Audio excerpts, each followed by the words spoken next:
Email us today for a free catalog to browse all of our traps and snares, baits and lures, and much more. Get all of your trapping and predation control needs by emailing to info@NorthAmericanTrapper.com for your free catalog. Proven products equals proven conservation. You having fun yet? Absolutely. This is always the fun part of the equation of the bait making. You know. This labeling, jarring, labeling. Actually, the labeling and the taping is my least favorite.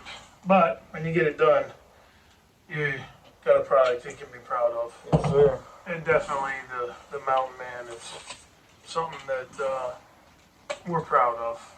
It's our. I should show how to make that bait. You ever watch that video? I have. Yeah, we show people, obviously you saw it, we show people how they can make their own bait. And any of you out there, hello. We're here with Ethan Sheets. Ethan is going to, you know, as time goes on, he's going to be a part of our process here at North American Trapper. He lives probably, I'd say about what, 3 hours? No. 2.5? 2? 2. About 2. 2 hours. He won't be in the day-to-day operations here, but moving forward, he's going to go out and do some stuff for us at shows and, you know, promote our products and use them and put them to the test in the field. I sent you some. You ready? Oh, yeah. You know, ready to put them in the field? Absolutely. We're not that far away, about 2 weeks. No. 2.5 weeks here in Pennsylvania for our season to start, and I came ultimately, up quick, didn't it? oh dude, I'm telling you, I was just thinking about it the other day, and it seemed like we had 3 months before the season was going to start, and here we are. The season starts in about 2.5. Actually, not even 2.5 weeks. It'll be 2 weeks in 2 days. Yeah. Yeah, we got what? Duck opens Saturday, and then bear for archery the next Saturday, Yeah. and then boom, trapping season's here. Trapping season's here, but Ethan is going to be a part of what we're doing. You'll see him posting stuff. He's got his own YouTube channel that he's creating, which is kind of a neat idea. Why don't you tell the viewer a little bit about that, and if they get an opportunity, come over and subscribe to you to see what you're doing up on your farm. Yeah, so I'm up Bradford County. I've got a pretty big family farm up there where I really started my trapping. I had a good buddy of mine get me into it and started right there on the farm, been there ever since. So my channel is 1871 Trapline. I've got a few things up as it is for now, hoping to do a lot more, and I've just been kind of enjoying the adventure, enjoying the ride, and I got to meet this guy down in Hughesville, and apparently he saw fit to give me an opportunity to expand on this, and just hoping to teach somebody something and just be kind of part of this awesome family along the ride, you know? Well, so we're definitely looking forward to what you're going to do, and you were saying there, you're going to show them how you do things on your own property. Yep, and you know, it's pretty neat too. I've got a unique opportunity that I don't think a lot of people get, and that's the fact that, you know, I do have such an abundance of private property that I trap up there on my family farm. But you know what, I think I've touched on it in one of my videos. We're surrounded by it's like 12 or 1,400 plus acres on 3 sides of game lands, you know, so I can do sets in a way where I'm kind of capitalizing on utilizing critters that are coming off of the game lands onto us or going off us onto the game lands. I mean, pinch points, log sets, Yeah. you know, corner pocket sets. I kind of dubbed that last year. I had a set I was calling the corner pocket set.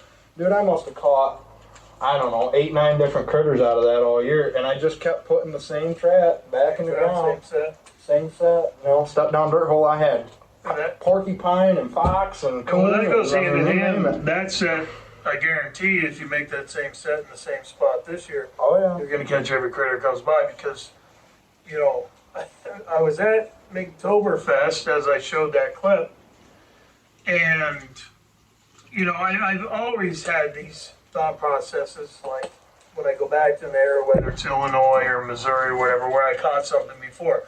I always go and set there again because that's obviously a good spot. Now that I've been to Illinois 4 or 5 years, I've made a lot of sets that I think are great spots, and I never catch anything at those sets in 4 years. So, well, going back this year, I'm going to do two things. One, I'm going to gang up in the specific locations where I've caught fur before, and I'm going to do what I saw at, I've always been to these areas and I put one trap here, one trap maybe up here at the corner 100 yards away, maybe another trap 200-300 yards away, whatever. And I'm always catching at this one trap, and I'm not really catching anything, maybe a junk piece here and there, maybe a coon or a opossum or something in one of these other sets, but I'm catching most of that main predator traffic in the same spots.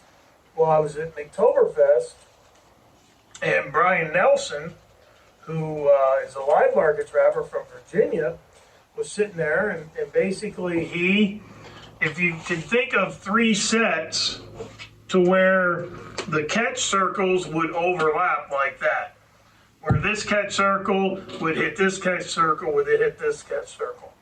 He sets them that close, and they're just outside enough to where they can't get in each trap. But one, he's doubling up, tripling up in those locations that are really good locations. So when I go to Illinois this year, I'm making a commitment to myself that I'm not making any sets unless it's new property. I probably will have some new property. I get new property every year. But when I go back, I'm only putting 3 sets, little triangles in each location where I've caught critters before. And if you go look back at the footage of what I've done in Illinois, the last, like I said, 3, 4, 5 years, you will see the catch footage from those years in different years, and it'll be the same spot where I'm catching those critters. Hey, I caught a coyote here last year. Hey, I caught a bobcat here last year. Hey, I caught a coyote here the year before, you know, something of that nature. And I'm going to make it a point to actually do that, and I think that I'm probably going to have more success. I'm definitely going to probably get more doubles, and maybe even get a triple. Yeah. So, Brian really talking about that opened my eyes to like, yeah, that makes sense. You know, I've always known and always said, if you're going to put 1, put 2. But when I go to these places and I'm trying to get footage, I put 1 here, 1 here, 1 here, just trying to catch some critters. But I really want to go out and test that method. And I'm probably going to do that even before I get there in Pennsylvania and some other places as well. So, definitely we'll have that footage coming up, and I'll explain it more when I'm out in the field, which will make some sense. So. Yeah, absolutely. Absolutely. Never hurts to double up a set at all. No, it doesn't. You know, and I'm looking forward to kind of being able to use, I've got some Duke double jaw 1.5s that I love for those blind logs. And I have got, unfortunately here in Pennsylvania, those damn ash boards, man, they have just taken a toll. But where it has one small benefit, if there is one to be had by losing all your ash, is that, you know, the streams and creeks now have all these felled ash trees on them. And the amount of success that I was able to see with just some simple log sets, man. A hatchet, a Duke double jaw 1.5, and a little bit of trailing scent. Yep. You know, and I had the 1 last year, and I'm like, man, I've got all these logs. They're not just crossing one log. Well, that's another thing. You mentioned the Duke 1.5 double jaw. And I've said this, and I know that people have heard me say this many a times. If I had to choose one trap to use, if somebody came down and said, you can only use one trap, my choice would be the Duke 1.5 double jaw. One, if you catch a coon or a possum or a skunk or whatever in it, that double jaw doesn't allow them to get out. Yep. They cannot get in there, work that foot. It's, you get them to step in there, set that trap off, they're going to be there the next morning. And I like that because you're putting all the work in to get it. So you want to definitely make sure that the animal's there the next day. Absolutely. And 2, it's big enough that if you do get a coyote or bobcat or something bigger to put the foot in, it's gonna hold them. So if I was to choose the best overall trap that, you know, anyone could use, it would be the 1/2 double jaw. I'm glad that you said that, because I actually mentioned that a lot, that I like that trap the most as an all-around trap. And, you know, even in beaver, you catch beaver in that by a front foot, or even if you got him by toes on a back foot, he's not getting out. No. It's, you know, and my finger a couple of years ago will attest to that. Man, I snapped my cuticle there, and for 6 months I had a ridge in my nail as it grew out. I had a little indentation where that trap whacked me. I was in a hurry. I was being a dumbass, trying to rush, get one more set in before dark, and I was on the back of the truck setting it to make sure it was, you know, tuned properly before I walked down to the creek, and my my finger bore the brunt of that one. You know, I think the other thing too that is great about the Duke, and really across the board, I mean, these new Pro Series 450s that are out are awesome as well. But you know what I noticed is there isn't any getting it out of the, I mean, unless you absolutely want to modify, your pan tensions and stuff are perfect right out of the box. You're good to go. They've got it down to the science. Bill and TA, they've got it down to the science. There's very little to none that needs done to those traps out of the box. Night latch, level pan, and I like the way they bed too with those big cast jaws. Yeah. They bed just so perfect. Yep, and I do a lot in wax dirt too, which makes it that much more better. I use wax sand, same thing. Wax sand, wax dirt, doesn't matter. They really bed nicely in that. You're absolutely right. But anyway, we'll be back in here. I got a lot to do tomorrow too. I do need to start showing how to make extensions. I've talked about that, and I'm going to get into that. But I definitely appreciate you, Ethan, and appreciate you being part of our processes forward. And anybody out there, get a chance, check out his 1871. And he's just starting out, so bear with him, but he's going to be starting to load some stuff up here as the fall goes along, and you're going to put the whole line of baits and lures to the test. Oh, absolutely. We are going to test everything. And not even really because it needs tested, but just because we can. Because you got enough of it. If you need some Mountain Man, I know where you can get some. There's a heck of a pile. We're getting a mountain of Mountain Man going on here. This is awesome. Well, I appreciate you, buddy. I appreciate you having me here, Alan, and you know, I'm looking forward to being a part of this and moving forward with everything we got going on, and you know, it's just going to be a cool ride. Sounds good, brother. Well, we're in the warehouse again today, and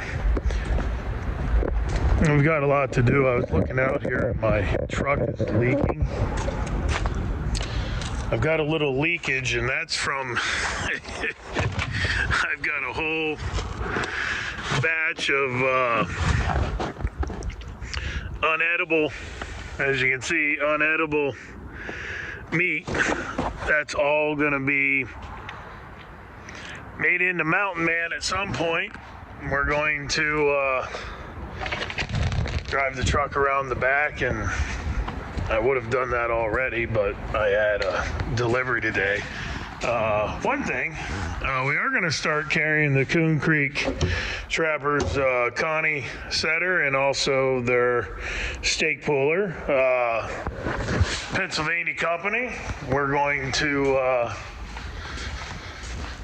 help them out and offer their products and help us out in the same right, because oh, actually, I just made a batch of that up too. Had Ethan here yesterday, and that's the bait pile that's getting ready to go. This whole room smells like beaver, which is a good thing. As I always say, there's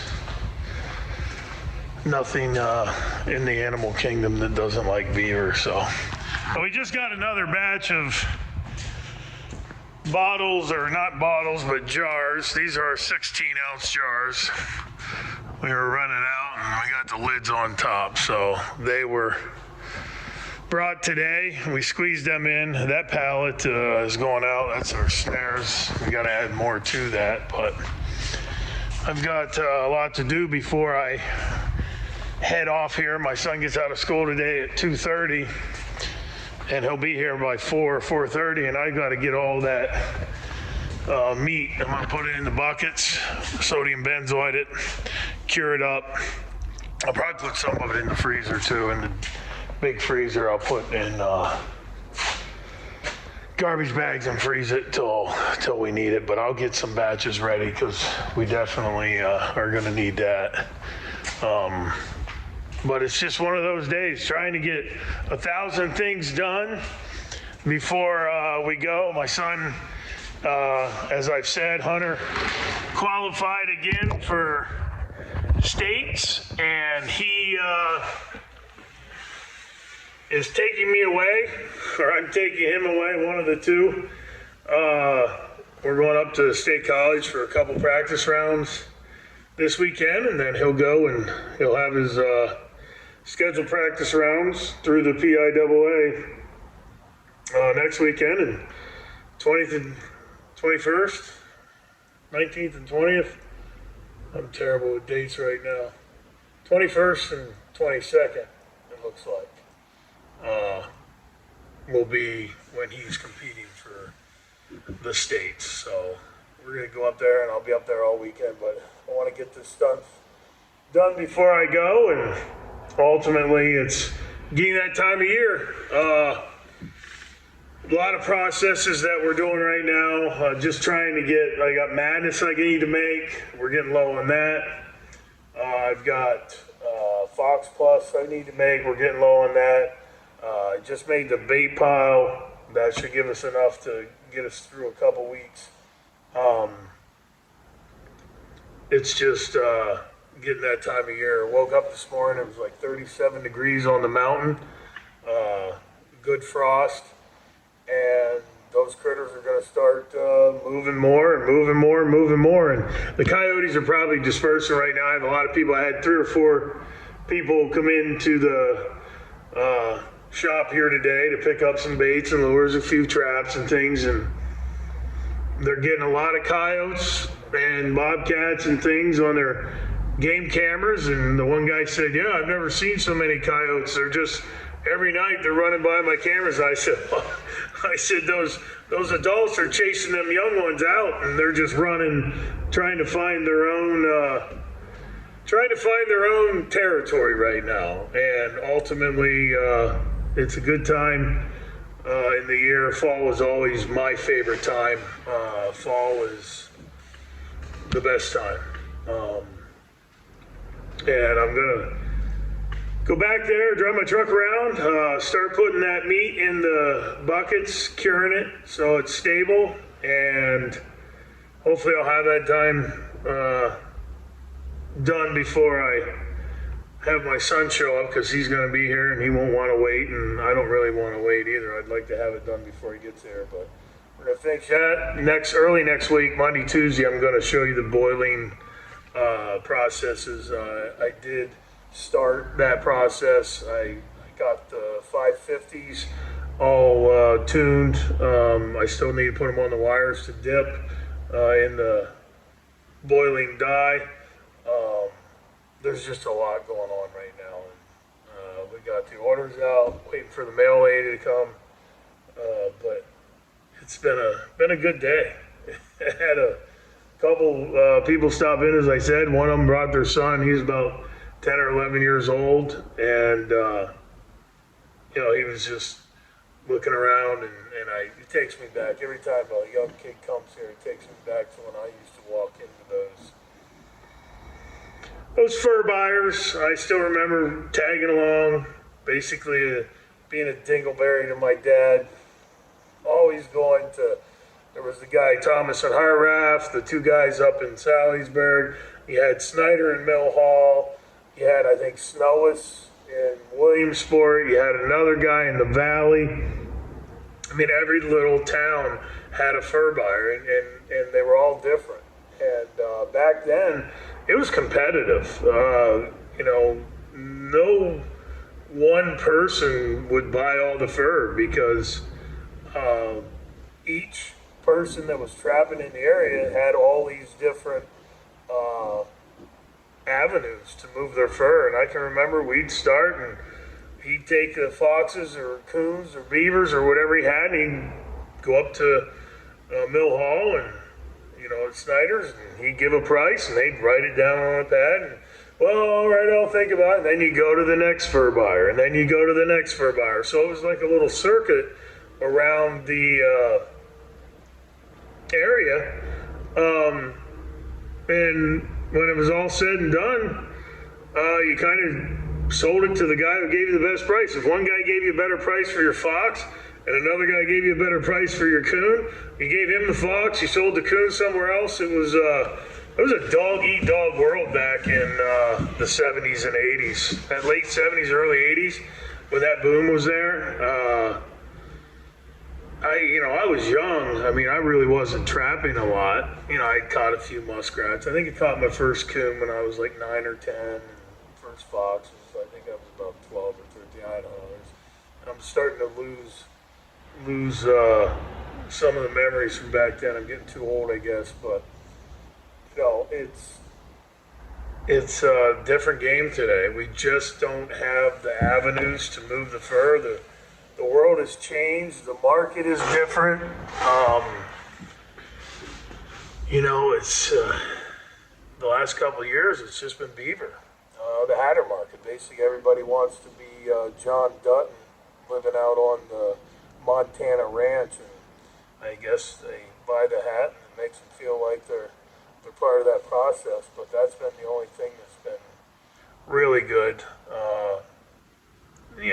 Western cats have been good. They're always good.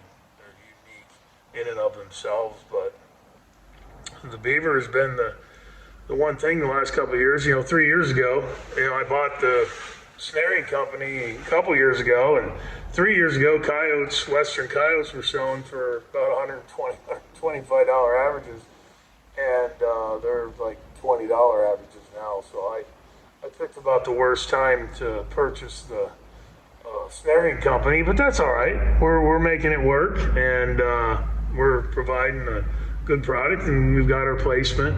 But when the market changes, we'll be ready to go. And it's interesting though, the ebbs and flows and the prognosticators of the fur market. Well, this is what it's going to do this year, and this is what it's going to do last year, and this year is going to be this, and last year was that, and it's always interesting to read all of the different things when it comes to the fur market, because a lot of guys, me personally, I don't trap for the fur market. I trap because it's part of who I am, the tradition, and that's kind of what we try and showcase, how much fun you can have out there, the memories you can create, and things like that. But at the end of the day, pricing of furs dictates a lot of the number of guys that are out there chasing any particular critter. Beaver have been good the last few years, and a lot of people have made it a point to go catch beaver. There's been, I know, 3 or 4 guys in Pennsylvania that actually went to Maine specifically to catch beaver. The one guy out in the Midwest went all the way from Nebraska or Kansas, I think it's Kansas Trapline products. That guy went to Maine, I believe, to trap beaver and fisher and marten. And that market fluctuates and dictates what a lot of guys are going after, and it's really tough to get a lot of people excited for a $2 raccoon or a $5 red fox or something like that. But all in all, there's always going to be a market. There's always going to be a value, whether it's for survival or whether it's to help the turkey population. There's different reasons to trap, and we try and show all of those different things that go into that. But I've got a lot to do.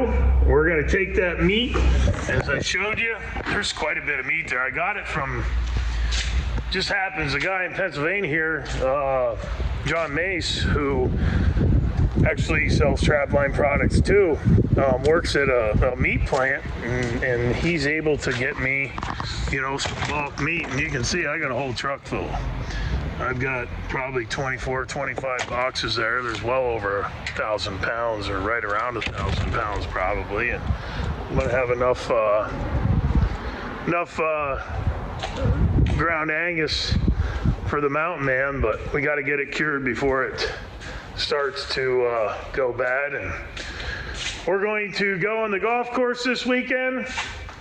I've also got, we'll say this real quick, I've also got the trip that I took to the FTA. We are going to be posting that here shortly. That's going to give you a full synopsis on the college. It's going to show you how that FTA runs their Trappers College, and I can't give them any more credit. It was just a really awesome time for me to go out there and see everybody that was partaking in it and doing those things for whatever reasons they were there for.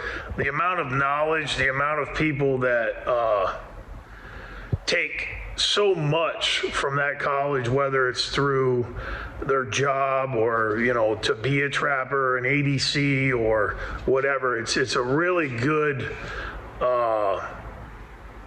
litmus test to get you into trapping. And really, if you're just starting out and you're an intermediate trapper, the value of it is tenfold of what it costs to go there, because it literally is going to show you things that would take you 5-10 years to learn if you were trying to learn it all on your own.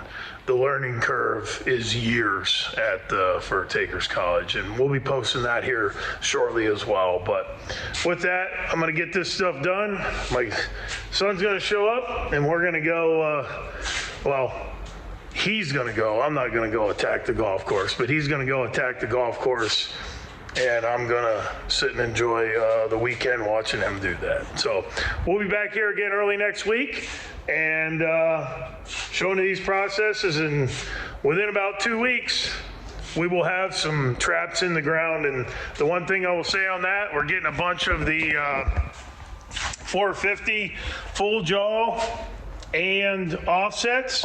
We're getting them all cleaned up, and I'm going to be using a lot of those, showing you how well they do.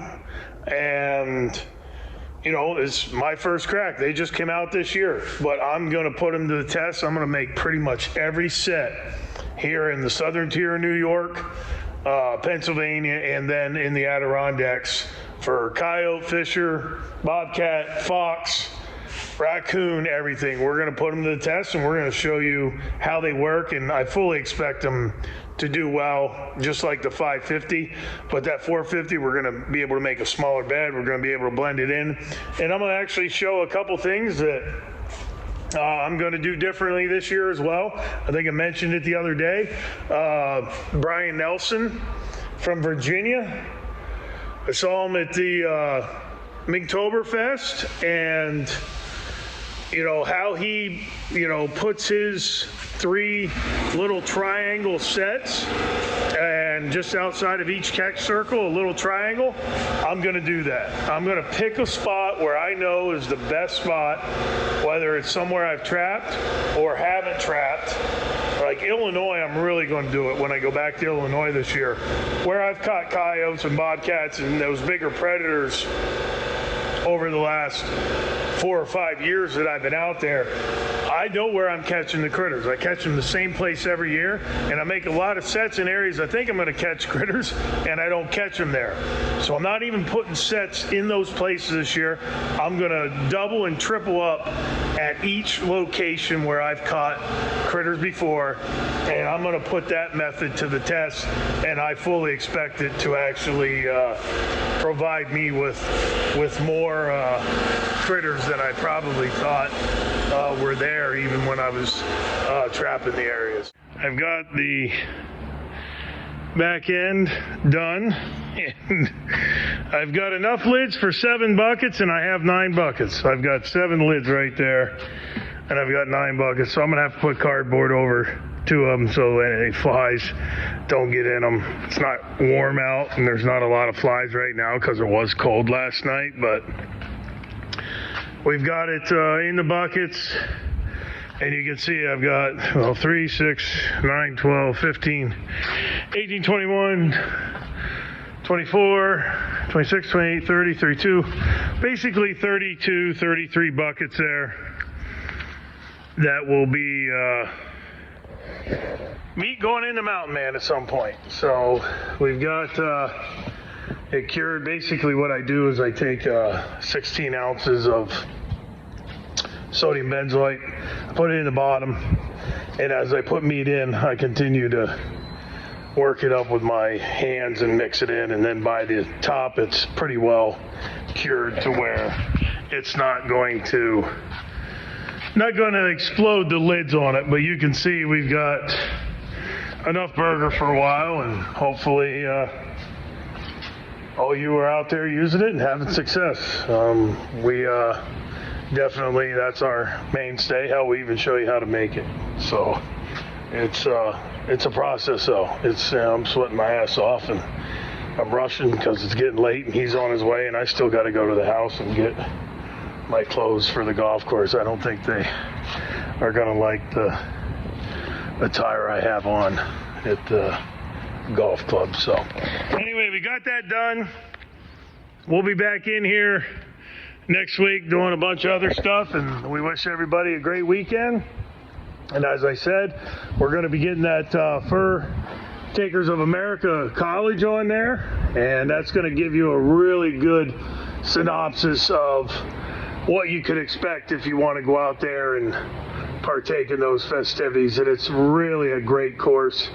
It's a long week, though. They're up early and they go to bed late. I mean, that instruction starts at basically 7 in the morning, and it goes till 9, 10, sometimes 11 o'clock at night. So you'd want to definitely grab a notepad if you're going to that. But hope everybody's doing well out there, and we'll be back in the warehouse shortly. The brand is so much bigger than myself or anybody involved with what we're doing. It's the tradition of, it's that woodsmanship that these kids and even adults can learn just by being out there. That's what we're trying to do. Trying to get people involved, trying to get people to feel that. And every time you go out there with them, you're experiencing that outdoors through them. We're showing the simplicity of things, and we're trying to debunk a lot of those myths that maybe scares people away from doing it at times, thinking that, it's just too hard, there's too much into it. No, it's pretty easy, and we're going to show you how easy it is, and you're going to be able to go out and do it. Get started trapping those problem animals and nest raiders today. Become the steward of your own land or lease. Visit NorthAmericanTrapper.com.